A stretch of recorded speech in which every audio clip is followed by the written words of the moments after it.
Hello, my name is Selena. And my name's Theoni, and you are listening to Piping Hot. Hello, everyone, and welcome back to another episode of Piping Hot. Happy May! I am so happy it is May. Yeah, I feel like your April was just not it. So it's good that we're back, new month. You know? I feel like a new person, honestly. Good. I just it's feel like you're just starting fresh. Yes, exactly. Yeah, it's amazing. I can't quite say the same because honestly, Yeah. These last 2 days have been pretty terrible. Yeah. Work is just work, and Yeah. I don't want to get sued. Not that I'm going to get sued, but I'm just not going to talk about it in detail. Yeah. Have it on like video evidence, but I'm so over it at the moment. Yeah. But yeah, I finally printed out. I made a to-do list on Canva. I made it look really pretty, and I printed it out. I laminated it. I put it on my wall. So now these are like my big list to-do items that I want to get done before I move out. So going through my makeup drawer, going through my closet. Wow. Getting rid of like this old furniture I have that's like my bookshelves downstairs that kind of got ruined. So all that kind of stuff. So oh my god, I totally forgot that you're moving.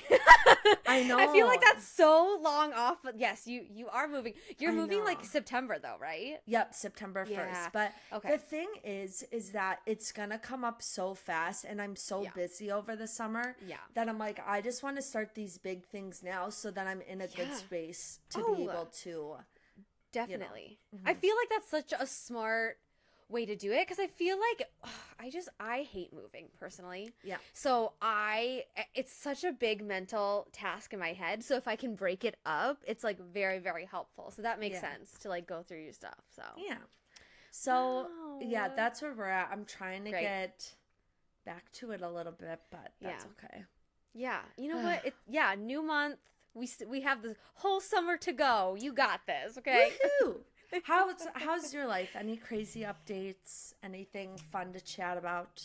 No, I mean, I went to the gym this morning, which is really nice. I'm just taking it easy. Yeah, April was really fucking rough, you guys. I'm gonna be so fucking for real right now. It was so rough. And so I'm very, very excited for May. I'm going to Zion National Park at the end of the month, so I'm excited for that. It's a national park over in Utah, I think. Oh, that's cool. Since when do you have that planned? What the heck? That's so fun. I don't know. It's been a while. Are you going with Jack? Or yeah, I'm going with my family. So fun. It's like a late Mother's Day little trip. Oh, cute. That we're doing. So we're gonna go. I'm going back to Vegas. Whoa. Yeah, it'll be fun because we fly in for Vegas, and then we drive. You told me about that. Yeah, maybe I did. That's okay though. Either way, exciting. Yeah, and I'm excited because it's something for me to look forward to. So I'm just like, I can get through everything else because I'll have that vacation to look forward to. Yeah.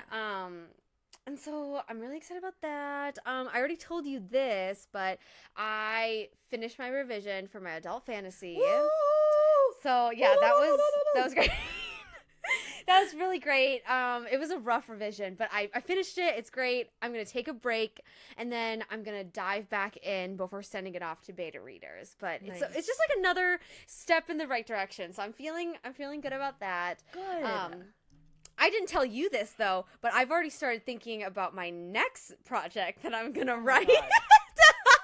So wait, what? Oh my gosh. Well, how did this idea come to you, or like what?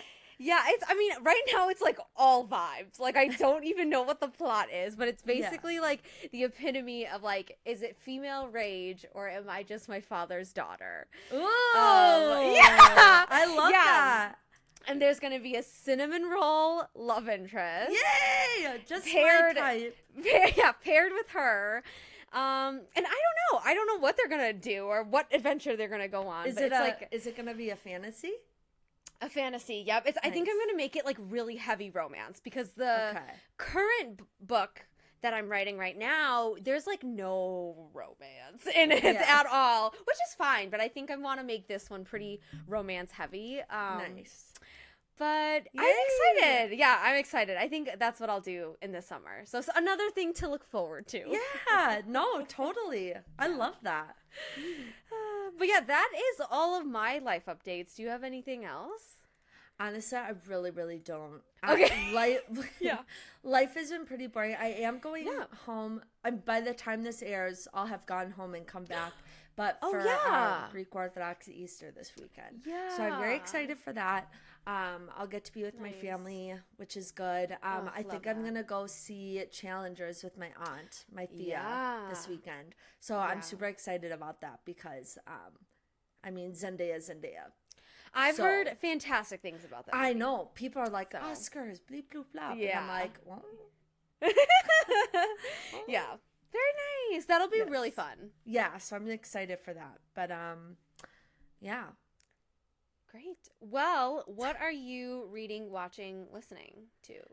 Okay. Reading, honestly, I don't know what's going on with me for the past, few months because I just will read a book and it's good, but then I just don't read for a week or two.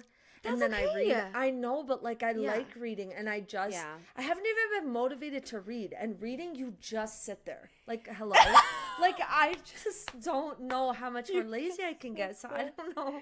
I don't know what's going on. But obviously, what I'm reading, me and Selena did a buddy read of Funny Story by Emily Henry, which Emily Henry is my favorite romance author for sure. And she's just next level. I really, really love this book. We talked about it. It's so good, you guys. It's so good, you guys. You know us. We're Emily Henry hoes over here. It's so good. It feels like coming home every single fucking time I pick up her book. It's I feel I'm just welcomed, and it feels cozy. I just feel so in my element whenever I am reading anything by her. And I think that also goes to show just the stories that she tells are fantastic, but I also really love her writing style. And I think too. She writes banter like nobody's business. Yes. Yeah. it's so good. It feels so natural, but more clever than is natural, but it's still I don't know what it feels, but it feels so realistic at the same time too, where it's this conversation actually happened. These characters are actually real. You know what I mean? Literally. But that was great. So that didn't pull you out of your reading slump, or maybe it put you in a reading slump again. No, I don't feel like I would even say it's a slump. It's literally a motivation thing. I just don't want to do anything. Oh, yeah. I've definitely gotten into those slumps before. So it's not a matter of the books or any certain thing. I'm just unmotivated. I'm just tired. Yeah. Tired. That makes sense. Yeah. What have you been reading, though? Besides Funny Story, obviously. Obviously read Funny Story, which is probably one of my favorite books of this year. So good. I also read Just for the Summer by Abby Jimenez, which I cannot wait to read it. Yeah, that was a book club read that I did last month for a book club that I'm a part of. But I was going to read it anyways because it's Abby Jimenez, and she's so good. Yeah, and it's in the series. It's the what is it? It's the Part of Your World and Yours Truly. What is that called? What? I think it's just called The Part of Your World. Oh, okay. Part 1 or number 1, number 2, number 3. Yeah. Okay, that's what I thought.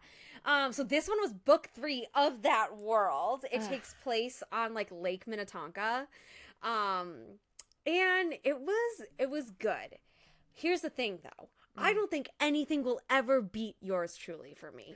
Fair enough. Yeah. She could write 10 more other books and it'd be Yours Truly still on top. I feel like that's how I feel for Beach Read, Emily Henry. I love her other books so much, but there's something about Beach Read that just can't be touched for me. Yes. So, yeah, I believe it kind of same for me with Yours Truly. I love that book. It's so good. I highly recommend you read it. I think you would really like it. Okay. I have it sitting over there, so. You should read it. It's really quick. It's super quick. Super cute. But yeah, I enjoyed it. I think I just like Yours Truly more. So Sure. But so I read that, and then I am diving back into Harrow the Ninth, which is that sci-fi adult fantasy that I'm reading. I just needed a little short contemporary romance interlude, and now I'm back into my heavy sci-fi stuff. But I'm vibing with it. I'm like slowly getting to it. It's like, oh, she's like gone insane. Like the main character has gone insane and we're just here for it. And so I'm like, okay. I'm like, I'll ride this adventure with her. So it's been really interesting, and I'm very intrigued to like keep reading. Oh, so. Good. Nice. Yeah. It's fun to be excited about what you're reading. Yeah. Yeah. What are you watching? What am I watching? Gilmore Girls. Very nice. So that's great. Leslie and I have been watching The Sopranos. So that's been pretty good. I'm slowly getting more into it. It's a very if you look at what The Sopranos is and what Gilmore Girls is, they truly could not be more different vibes. So I think I'm slowly getting more into it, but it's just taking me a second because it's so different than what I usually watch. I mean, I bet. I think that's the main stuff. I've really been watching so much on TikTok. It's like not normal. So. Oh yeah, just like scrolling. Same. Yeah. So what have you been watching? I've been watching the romance anime, Sign of Affection. Still making my way through that, which is like good. It's just like a thing I put on when I like eat, so it's not anything that I'm like trying to finish right away. But it's still good, super cute. Nice. Yeah, love the main love interest. Like, of course, in love with fictional men all the fucking time. Literally. What else is new? But I am planning on watching The Idea of You this weekend, which is that new Anne Hathaway and Nicholas Galitzine movie on Amazon Prime. I'm so excited to watch that movie. It's going to be so horrible, but I'm here for it. But I don't even know if it will be because it's Anne Hathaway. No, I genuinely feel like she is one of the actresses where I could trust with any script, like the worst, the most poorly written thing, and she would somehow make it good. Yes, like, she'd bring it alive. Yes. Yeah, I truly believe that. And the same thing with Nicholas too. Like he's just another level. Yeah, no, truly. And I think it's gonna be cheesy and it's gonna be a rom-com, like whatever. But I feel like I feel like it has a lot of potential. I think it's gonna be a little more gritty. You know, it was from a fanfic, right? Yeah. I think it's gonna be a little more gritty. Okay. And I'm here for it. Yeah. Me too. Okay. Okay. What are you listening to? What am I listening to? I feel like honestly, I've been listening to a lot of the same stuff that we've talked about before. Yep. I'm just trying to think if there's anything super new. I think I mentioned this last time, Espresso by Sabrina Carpenter. Yeah. Yes, okay. So good. The fact that it's like #1 on Spotify and all these things, like she deserves it. That's amazing. She does. She really does deserve it. Yeah, I honestly don't think I'm listening to anything that I haven't talked about. But I will say Illusion by Dua Lipa has really, really grown on me. It's really grown on me. Yeah, that's very surprising. I know. Wait, her album comes out tomorrow. Oh, when we're recording it. It's already going to be out when we put this episode out. But I think it comes out tomorrow. Friday, May 3rd. Okay. Well, I'm excited to hear it, honestly. Yeah. I think the other ones I wasn't super into, but something about this one, like just... Yeah. I love it. I really do. Yeah. Which kind of tracks because Hallucinate is my favorite Future nostalgia song. Yeah. So, like, I gotta acknowledge that. I love Levitating. Levitating is, like, my... Oh, my gosh. That's mine. So good. What are you listening to? So I am listening to, obviously, what we're going to talk about today. And then Gracie Abrams also released a new single called Risk. I don't listen to her. I like, for some reason, missed that train when it took off. But she mentioned, I, like, saw a TikTok on something of her, like, mentioning it on a podcast or whatever, saying that, like, this song she's, like, so excited about. And so I went to listen to it, and it was really good. I really like her. She's a cursive singer, so I'm not sure you'll like her. But I can't do that. I really can't. But still, it's like still really good. I really like her tone. So okay, we'll take it. Yeah. All right. Yeah, I mean that's pretty much it. And then same thing where I'm just like rotating songs that we've talked about before. Yeah. No, I feel like we've had so much good music this year that I'm not feeling like I'm going through it as fast. You know what I mean? Yeah, definitely. All right. Pop culture. Yes. Okay. What's your first thing? Okay, my first thing, disclaimer, I am not a trusted source with this. I'm not an expert, okay? But Kendrick Lamar dropped a 6-minute diss track in response to his feud with Drake. Wait, there's this like feud going on. Like, I don't see, again, I told you I'm not an expert, but there's some sort of feud going on that Drake had dropped a diss track earlier this year, I think. And Kendrick finally released his diss track. It's gotta be PR. I don't know. I literally don't know. But it's like, it's so interesting because it's like, I am clueless about this. But then it comes up on my TikTok of people reacting to Kendrick Lamar's diss track. And I was like, oh, that's good. I don't know what you guys are talking about, though. Yeah. Like, I have no context. Yeah. So, I guess that's happening. Yeah. Yeah. Random. I know, right? Okay. Yeah, I don't know if I care. Yeah, right? Like, I don't know what it's about. I should have done more research. Into that. Nah, that's all right. Okay, this came out, I think, today. Verity by Colleen Hoover is officially getting turned into a movie. And I'm honestly really excited because I feel like that's going to be really, really good. Yeah. And the way that she messed up the casting with It Ends With Us, I feel like Verity is easy, or I feel like there's more leeway with the characters a little bit as far as like their age. You know what I mean? I mean, I don't know at this point, Theoni, because those pictures, those press release pictures that came out for the movie It Ends With Us, they look so old. Yeah. It's insane. It's not that, like, I think I have to, because I agree, but I have to say out loud, they don't look old as people. They're both very stunning humans, but old for what the characters should be. They're supposed to be early 20s, and they just aren't. No. It's just like there's such a disconnect. I don't know. I just like it's that just movie. Not right. It's annoying because now that Verity's gonna be a movie, I'm like, everyone was saying that Blake Lively would have been the perfect Verity, and now 100%. She can't because she's fucking Lily Bloom.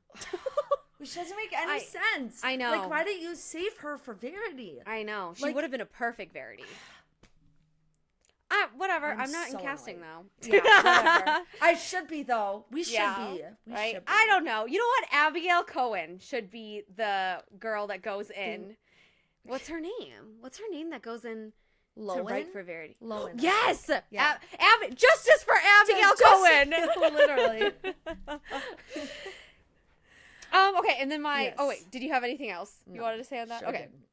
Didn't. My last thing is that it came out that like Glenn Powell finally confirmed that the rumors between him and Sydney Sweeney being together during their movie For Anyone But You was fake, which I knew it was for the whole time. But it's crazy just how easy it is to create like a frenzy and for people to like eat it up. And now like after the fact, he's like, oh yeah, that was all fake. And I'm like, you know what? Honestly, good for you. Because that movie made, like, really good... Like, they, like, broke records at the box office for that. And I was like, it's probably because of the freaking affair rumors. 100%. Well, everyone is eager to see how that chemistry was going to be in the movie, so... Yeah. So... Crazy. Okay, my last pop culture... So, Dan Schneider, which if you guys... So, I don't know if you guys watch Quiet on Set, which is the documentary... that came out basically about childhood actors on Nickelodeon. And one of the biggest stars on Quiet on Set was Drake Bell. He came forward about being sexually assaulted.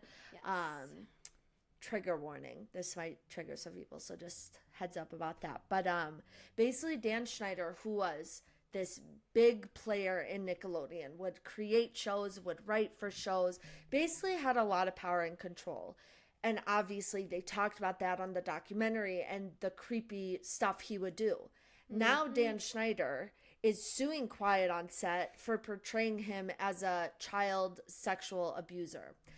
And the audacity of men never ceases to amaze me, because how can you possibly sue for something that is so very clear on screen, on like receipts? Like, you're not, like, I think he's suing for like defamation basically. Yep.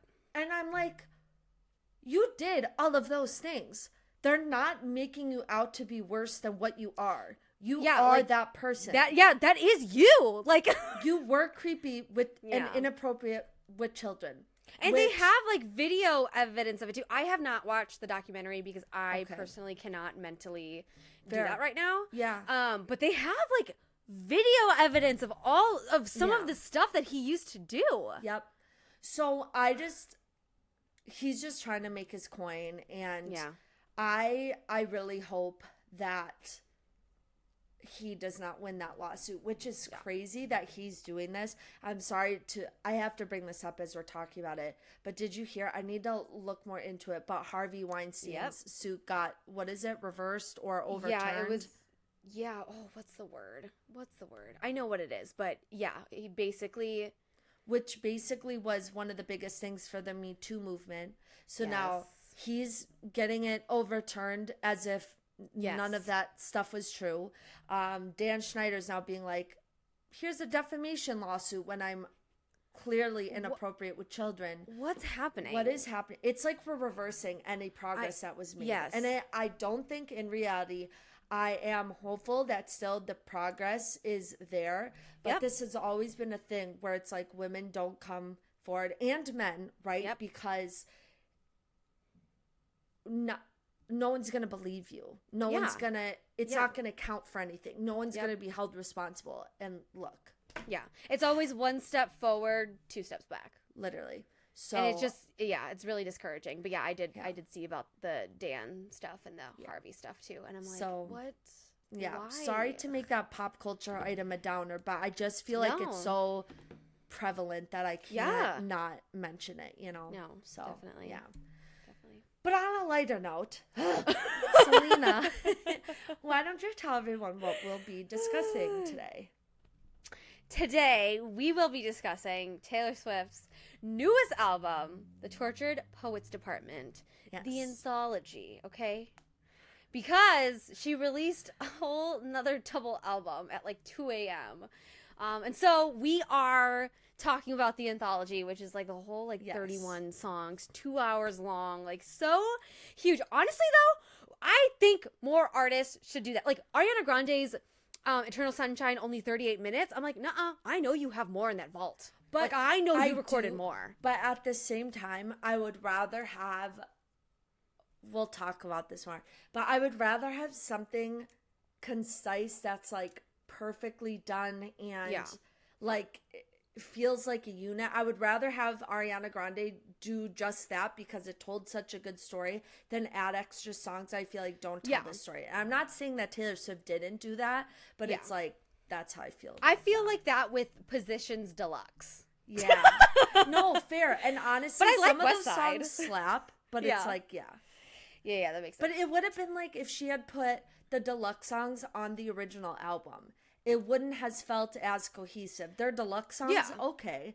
But it's like, if it was part of the original, I would have been like, did those need to be there? You know? That makes sense. So that makes sense. Yeah. Do we want to start with overall thoughts? Yes. I'm gonna let you go first because I think I'm gonna really challenge myself to be open because I'll be so straight up. I really didn't love the album. Yeah, I know. It felt I know. It felt pretty one note for me a lot of the time. Yeah. And I think it was all, we already know like slower songs just aren't my favorite thing. So already just that fact alone, it's not going to be like my favorite album no matter how good it is. You know what I mean? So I want to acknowledge that. But it just felt very just like kind of one level for me. So I'll share more thoughts on that, but I want to hear your perspective because I know you really like Taylor Swift, and so I'm curious to hear like your perspective on it. Yeah. I think at first I was like really overwhelmed when it was first released because it's so 31 fucking songs, 2 hours. And I just like didn't know how to react or digest it. But after listening to it, I really do love and appreciate it. I think I look at this album like it's wine. It's just like gets better over time. Okay. And I think that's really helped me because like the first couple days I was like, what? what am I doing? Like, it's what just am I so listening much to take in. Yes, and it is. It's a lot. But now that I've like listened to it, I have like a month now that I've been listening to it or whatever. And now I'm just like, oh, okay. I get it. I get it now, and I love it. Good. I think she needed this album more personally than anyone else did, which like I'm here for. I feel like this is more of like a cathartic experience for her that she needed, and I'm like, that's great. You do you. Yeah. I think another thing too is that like, for this album, which is really interesting because I don't think you have any background to it, all of the songs call back all of her previous songs. Yeah. And so a lot of the songs sound similar to what she has already created from like Lover or Folklore or 1989 or whatever, which is like very fitting because the anthology ends with a song called The Manuscript where she's basically just closing the book. And so I feel like this album was a really great closure for her, and also kind of like signifying like a new kind of phase for her, if that makes sense. It's almost like a transition. Yeah, like for sure. And and I think I definitely got that sense from it, where it was very much an album, and I think I even read this where it's like she needed to like write this album, like it kind of just like poured out, and she felt like she had to do it. And I feel like you can very clearly hear that in her songs. Like it's a very like, each song has a very specific story that it's telling, right? Or hitting on a specific part of one of her relationships or whatever. So I can definitely see how it's one of those things where it's like very cathartic for her, like you said. And you can tell because I mean the tone of it, like for me it felt one note, but I can also see how it is like just very kind of solemn overall for the most part, because that's what she was releasing. So like I can understand why it translates that way. Yeah. Honestly, it probably wasn't a good idea that I was listening to that album during April. Yeah, like, fair enough. It was not a good idea. Yeah, because it is very heavy. It is. It really is. Again, it's like it feels very cathartic for her. Like I feel like she needed this more than anyone else did, which is good. I will say, I think, well, here's the thing. My initial reaction was that I liked the Tortured Poets Department, the album, more cohesive than the anthology.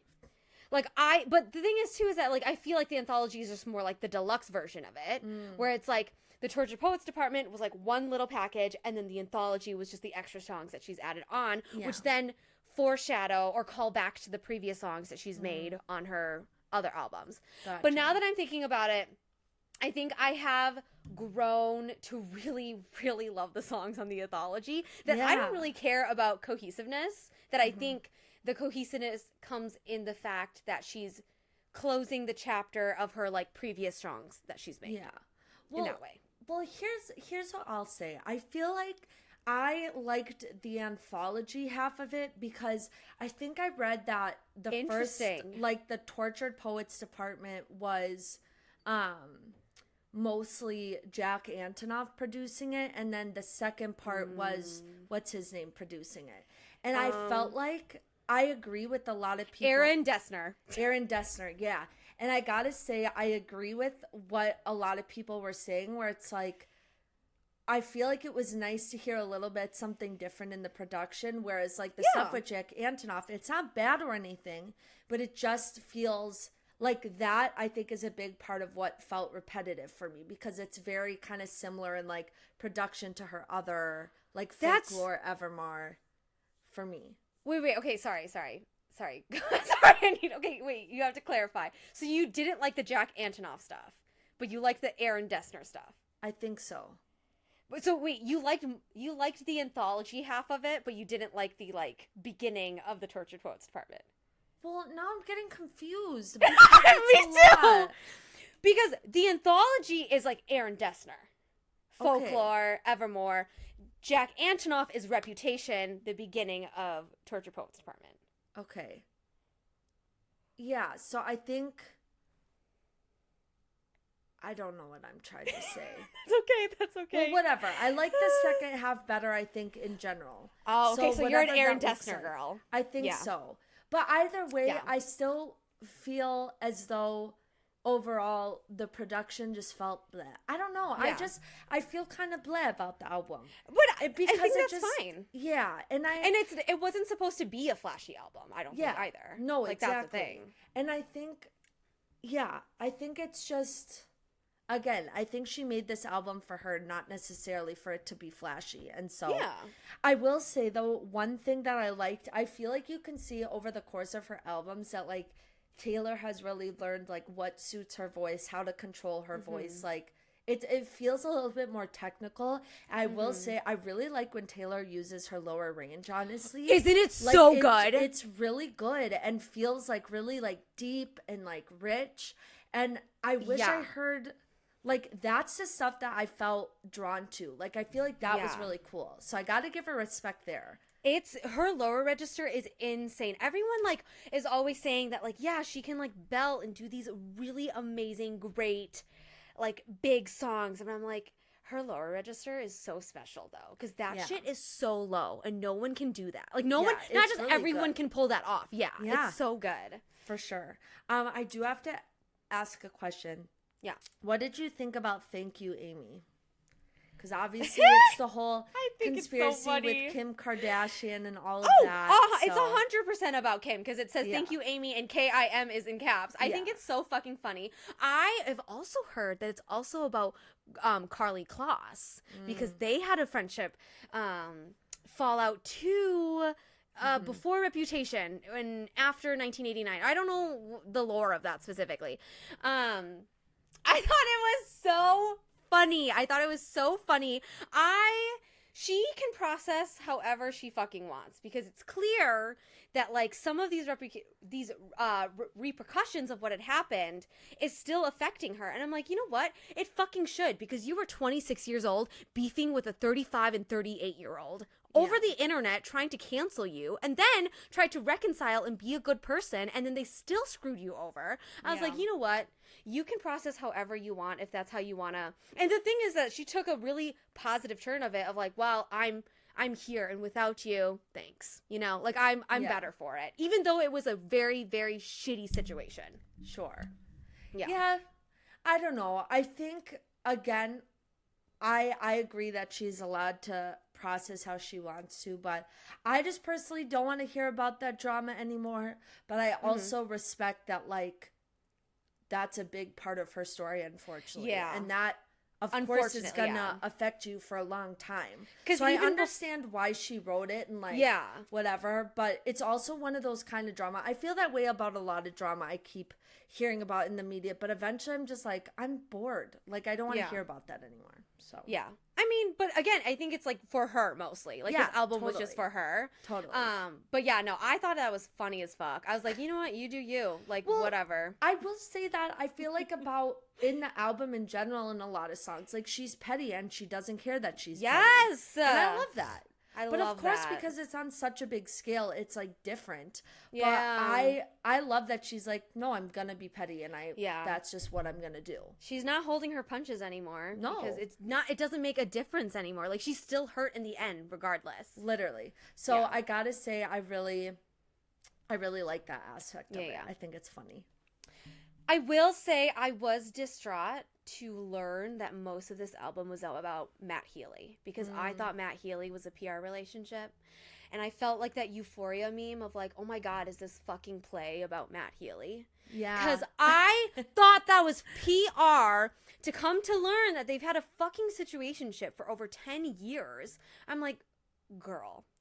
Let's take 10 fucking steps back, because we need to have a chat. That was But I think that's so relatable, because how many of us have, like, no, literally, but how many of us, it's like, you're almost more hurt by this situationship than you are by an actual relationship. Like, I think it's because I don't know how to explain it, but it's just like, it's that feeling of, like, never having gotten the respect that you deserved, and it's like never getting to see that potential, which is what held you on to that situation for as long as you did. Oh my god, she literally has a perfect fucking lyric about it in it's in How Does It End? I think, or I don't remember, but she literally has a perfect lyric about it where it's like, basically it's just a festering wound and it won't ever fucking die. It'll always be there no matter what. It's like a stain that will never ever be gone. And I think that's even worse than a fucking relationship, like you said. Yep. Literally. I agree. Yeah. Damn. I mean, we still got some like Joe stuff in there. And then we got Travis stuff in there, which I thought was really cute. Like people were saying that Travis made it in his rookie year, like in his rookie year of an album. He like made it in positively. That's when I think that's funny as fuck. Yeah, I think that's so funny. Oh my God. Okay, wait, before we dive into our favorite songs and favorite lyrics, I just have a couple of different thoughts and random things, categories. I like to play a game whenever a Taylor Swift album releases. I love playing a game of what Taylor Swift song relates to a fictional character that I've read about. Okay, yes. I remember. Yeah. I have roped you into this against your will. And this was like a breeding ground of like songs for fictional characters that I love. So my first one is "Who's Afraid of Little Old Me" is Selena in Crown of Midnight when she's going to rescue Kale. Okay, we love it. Because she's like levitating down this street and like, yeah, like who's afraid of little old me? Well, you should be because I just took out all these assassins in the White House. Yeah. Okay, love that. Right? And then people also say that Who's Afraid of Little Old Me is Daisy from Daisy Jones and the Six, which I can kind of see. Okay. Just a little bit like, a little bit more introspective version of that. Yes. Yeah, right? I was surprised about that. I was like, oh, wait, you're actually right about it. There's an edit that I have to send you on TikTok that's perfect for Daisy Jones. Nice. I immediately thought of Daisy Jones for Florida. Honestly, I don't really remember what that sounds like, but I believe it. But I feel like that tracks because that's what Florence Welch is on. Yes. Yeah. So, and it's like it tracks. I see like Daisy Jones in a sense of like, basically the song is saying like, oh, I'm gonna run away to Florida from all my problems, and like Florida is this drug that I want to get high on. I'm like, Daisy Jones, because Daisy Jones goes to Thailand in the book, and she technically goes to Greece in the TV show, I think, or whatever. I think so, something like that. Yeah. So that's what I envisioned. I was like, oh my God, it's totally Daisy Jones. She just wants to go to Florida. Like this is her version of Florida. The smallest man who ever lived is obviously Tamlin. The prophecy is Daphne from Funny Story, which is sad as fuck. We love it. Yeah. Very sad. This is really funny. Down Bad is Nessa about Cassian. Even though, like, it's... Okay, I have really mixed feelings about Down Bad. I think it's just, like, really campy now, but I think it's so funny because as I was, like, looking at the lyrics, I was like, oh, this is Nessa. She's like, oh, she's down bad for Cassian. If she can't have him, then, like, what's the point of living? I was like... Okay, Nessa. All right. And then my last one is Guilty as Sin is Anthony Bridgerton and Kate. Okay. Season 2. I can see it, yeah. And did you see that Sarah J. Maas posted that on her story? Wait, she did? Wait, what? She posted Guilty as Sin, a Spotify Guilty of Sin on her story. She said, thank you so much, Taylor Swift, for this gift. It's so amazing. Sarah, why are you writing to Guilty as Sin? Is it because of Azriel and Elaine? Oh my God. No. She posted that and I'm like, it's Azriel and Elaine. No. She posted that and I immediately clocked it. I don't want it. I don't like it. No, I knew it. I literally knew it. She's the worst. She's so worst. Predictable. Come on, Sarah. Okay. A couple of other things. Okay, this is like more about Olivia Rodrigo though. Both of these are. Have you heard of the AI cover of Olivia Rodrigo singing I Hate It Here? Mm-mm. Oh my God, Theoni. It is so good. Like, really? Oh my gosh. It shows just how similar their writing style and musicality is. Like, it's truly like Olivia Rodrigo is a child of Taylor Swift. Like, it's so apparent. It's gorgeous, though. It's so good. I'll have to send you a TikTok of it. It's so good. It sounds it sounds like Olivia wrote that song. Like, that's how similar it sounds. Yeah. And then people also say that the last little chorus of Clara Bow is about Olivia Rodrigo, which I think is very bittersweet, kind of just like in the whole perspective of like the music industry trying to always replace and pin women against each other. But I thought that was like a cute little bittersweet stuff. So yeah. Nice. Okay, that's all my random stuff.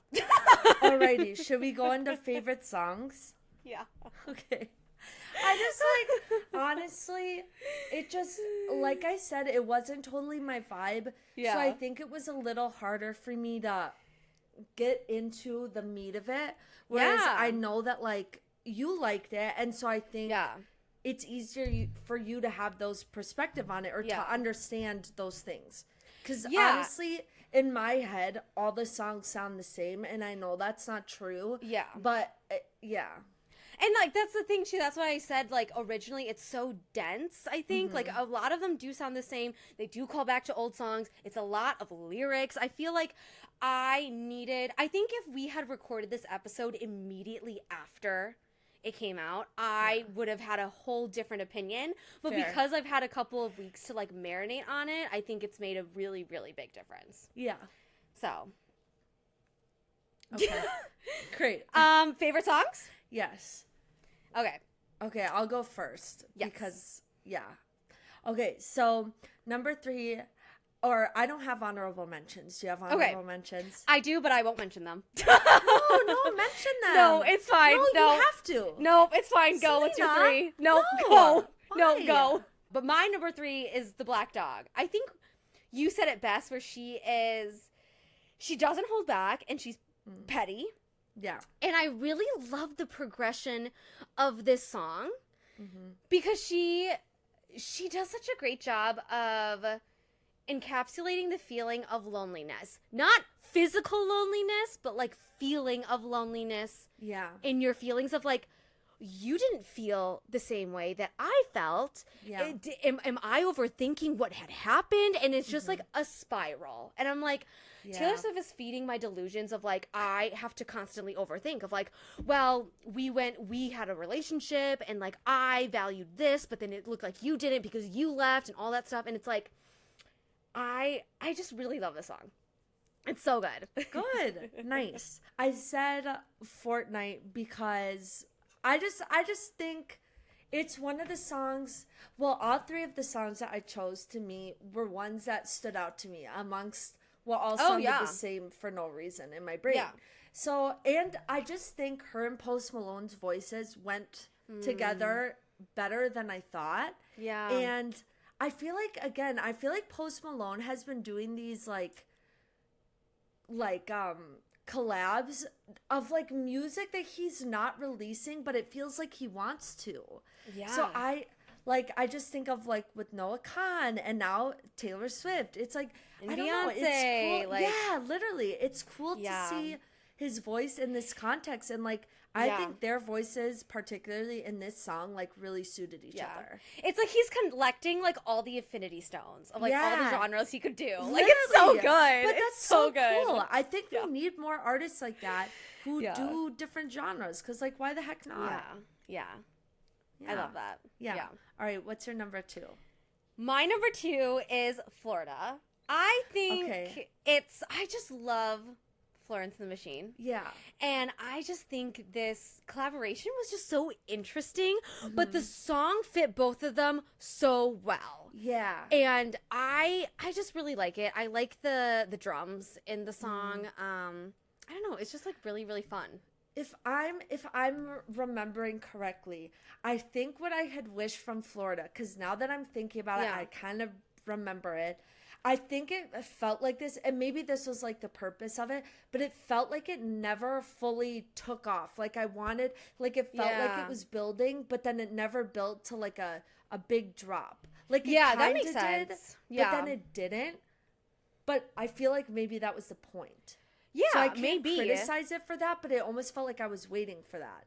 So it's like, I think it's cool they did that, but I'm like, I don't know, you know? Yeah, that makes sense. Because I feel like the big drop or whatever was the chorus. And like that was it. Yeah. But it was still good. No, it was really, really good. Yeah. Okay, what is your 2? Because you're 3? Your 3 was Fortnite, and your 2. Can I listen to the song quick? Because I honestly forgot.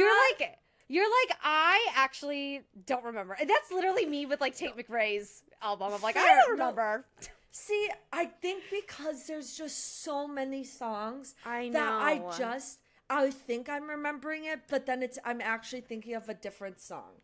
Okay, let me just. What would your number 2 be? You said you like the anthology more. Maybe How Did It End? No, not How Did It End. Love of My Life? So, number 2, sorry, I remember. Little break. Number 2, I did Cassandra. Okay. Shut up! Yeah. I love that song. Isn't it so good? It is so underrated. My God. I just think this is one where for me the production stood out because it almost feels like a trailer song for a movie, or like I love the violin and it felt like it really moved. And like I just thought the melody was really pretty and really catchy. I don't know. So I really like that song. You're like way deeper into production than I am, because when I first listened to Cassandra, I was like, don't really like. Now that I've come around to it, it's probably like, it's not on my list. Sorry, fake fan. But it's like arguably like one of the best songs on her album. Well, I think I'm more into production for this album because of where my brain's been at the last couple weeks. I don't know. You know, I'm usually a lyrics girl, but I truly think my brain just like has not been in the space to be able to process the complexity of her lyrics, because they are really brilliant, but I just don't know if I had the mental capacity to fully understand it.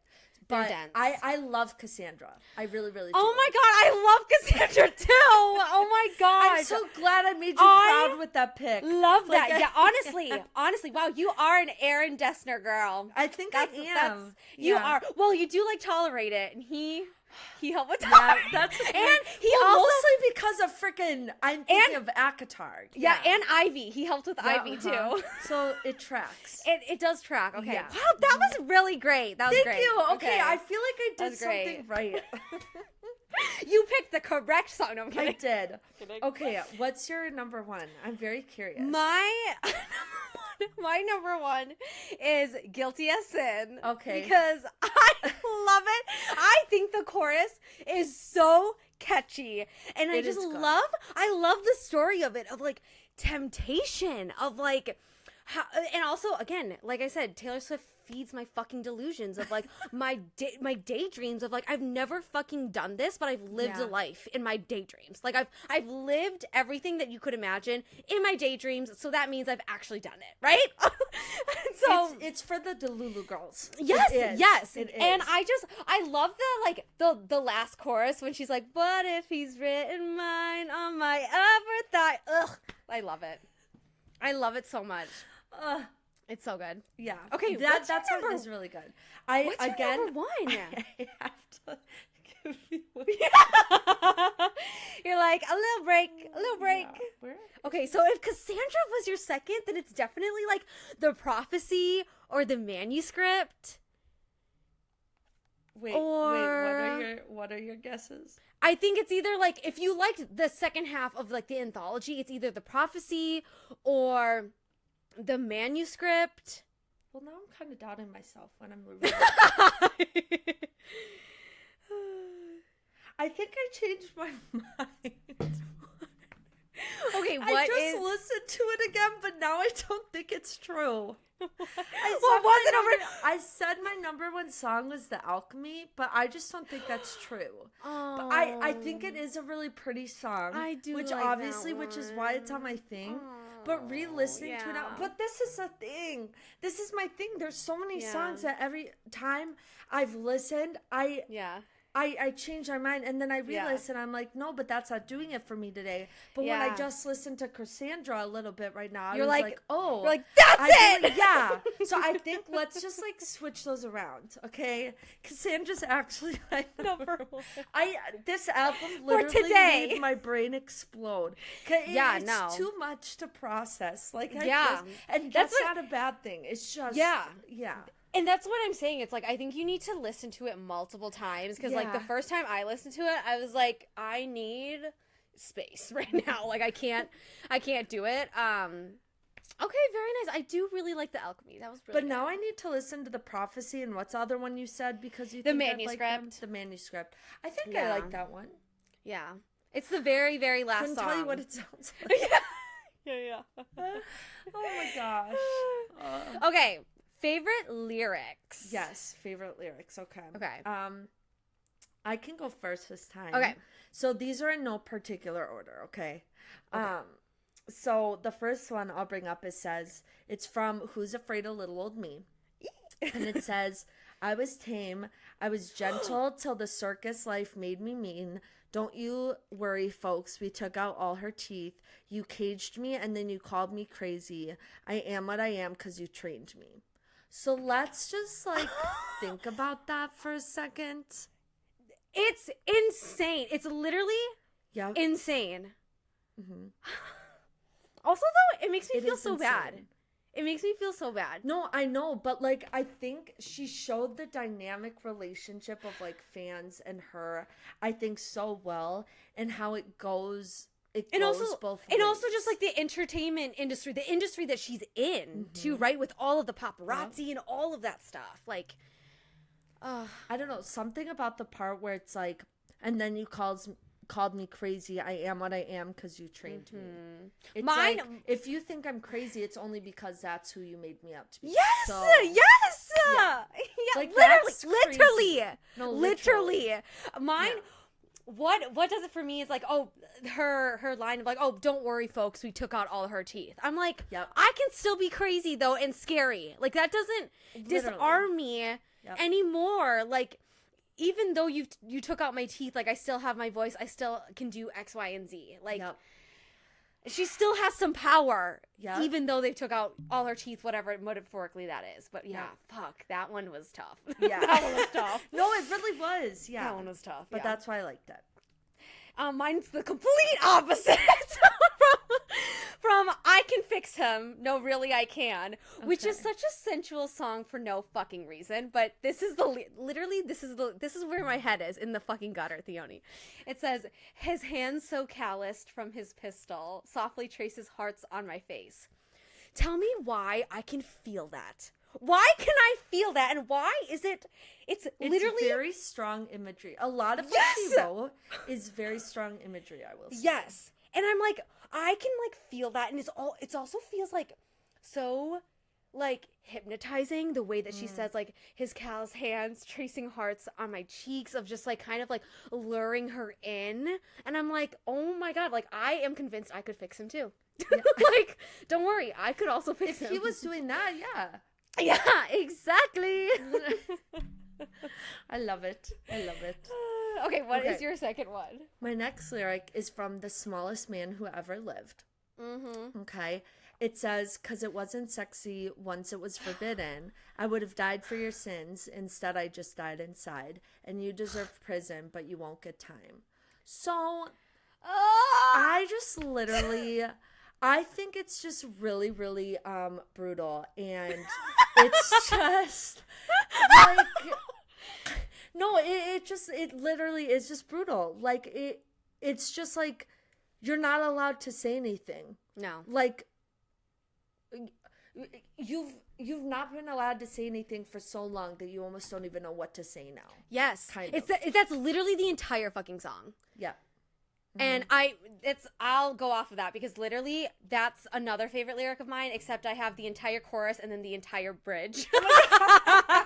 Because I think this song is such an embodiment of like what happens after anger, when you're just so fucking done that you don't even know what to say or do. Like, you're like, I guess like if someone could pass a message to the smallest man who ever lived, like I wouldn't care though, you know? Like, it's just, I don't know if there's a word to describe that feeling of just like, just so done. But yeah, that entire bridge is just so crazy, because then it goes on to say, like, you said no more girls were boring, but then you were gone by the morning. You kicked out the stage lights, but you're still performing, and in plain sight you hid, but you are what you did, and I'll never forget you. Oh, and I'll never forget you, but I'll never forgive. the smallest man who ever lived. Or I'll forget you, but I'll never forgive. Which is so crazy. So crazy. I literally can't. Like, who... Matt Healy, when I fucking find you, it's on site. It's also a big... No, it's literally a big F you, because... Yes! It's like, you had this big of an effect on me, but you're that. Yes, you're that tiny. That. Like, and you had that effect on me? Ew. Yes, exactly, like literally. An ick. Such an ick. Literally. Okay, my last lyric is from I Can Do It With a Broken Heart. It says... Breaking down, I hit the floor. All the pieces of me shattered as the crowd was chanting more. I was grinning like I'm winning. I was hitting my marks because I can do it with a broken heart. So, I mean, it kind of says what it means, but it's basically, I think, the idea of like acting fine when you're not fine. Yeah. Like, to put it as simply as I possibly can. So relatable. Like, literally, who of us cannot relate to that? Yeah. Because it's like, we're not allowed to show that emotion, and if we do, it's going to be this big thing, so I'm just going to pretend like I'm fine, and it's going to be like, yay. Exactly. Like, the show must go on, and I love the little detail of having the ear monitors in in the background of, like, 1, 2, 3, 4, of, like, literally saying, like, you have to go. Like, you have no choice. The show must go on. Yeah. I will say I have all the month of April, I have been singing I'm So Depressed I Act Like It's My Birthday every day. I'm so depressed, but what is it? I'm so depressed I act like it's my birthday. Yeah. Every day. I'm so obsessed with him, but he avoids me like the plague. Like, great. Thanks. Really, that makes me feel so good. Please. So that's been getting me through April. Love it. Love it. Right. Okay. My last favorite lyric is from the prophecy. It's like a part of the bridge. It just says, a greater woman has faith, but even statues crumble if they're made to wait. Say that again. Like, see, this is how I felt the whole time. Say that again. A greater woman has faith, but even statues crumble if they're made to wait. Okay. And, like, literally stabs me in the heart. Similar with, like, I Can Do It With a Broken Heart, that, like, I can have, like, the hardest will or the hardest determination ever, but no matter what, I'll still break down at some point. Like, there is always a breaking point somewhere. And I'm like, oh my God. Like, I'm like so tired just like listening or like reading that line. I'm just like, wow. Yeah. Oh my God. So yeah. Crazy. That is all that I have, though. Okay. Anything else you want to share about the album or anything? No. Okay. No, I don't think so. I feel like that was cool to talk about because I think we had very different perspectives. And, like, we kind of have a Taylor Swift fan and not the biggest Taylor Swift fan. Yeah. So I think it's, like, cool to see both sides of it. But I think, in my eyes, it's, like, no matter who you are, whether you're a Swiftie, whether you're not, whether you are a fan of some songs, whether you're not, whatever, I feel like there's at least something in this album that everyone can relate to or something they'll find that they like. Yeah, yeah. But I think again, that goes to show that, like, you just need to give it a chance. Yeah, yeah, and it is very dense, and it's like it takes a lot to process. And I'm still processing. Gorgeous, I know. Yeah, it takes a lot. Like, I have just finished processing, so literally. I will say though, it's so interesting because, like, even though as much as I love this album, it's like I think I like Midnights better than this, and I like 1989 more than Midnights. Fair. And it's like it's weird the way that, like, I categorize her, like, albums. Because, like, while I love this one, it's like, it doesn't beat Midnights or 1989. Or, honestly, it doesn't even beat Folklore. I really, really love Folklore. Fair. But yeah. So, yeah, it's just so different. It's so different. Yeah. All right. Well, Selena, do you want to tell everyone what we'll be talking about next week? Yes. Next time we were here, we will be discussing... the part 1 of Bridgerton season 3, and I am so excited. I'm so excited. I feel like I've been waiting my whole life for this. Oh, same. Also, it's like criminal that they split it up into part 1, part 2. I want to binge that shit. Then it better be 16 episodes instead of just 8, which it's not going to be. No, it's not. But I just want to be delusional because I need that content. Their promo for this season, I have to say, has been top tier. So amazing. Because I'm already getting tingles, and all they've done is like look at each other. Yeah, I look at each other. I can't. I really can't. That's funny. I want them to be in love in real life so bad. Yeah, like they're not. Can't we just have one Bridgerton? How do you know though? How do you know? Because what if they are Selena? I don't think so. I just want it. I just want it. Yeah. Okay. Anyways, so thank you guys so much for listening, and we'll see you next time. Bye.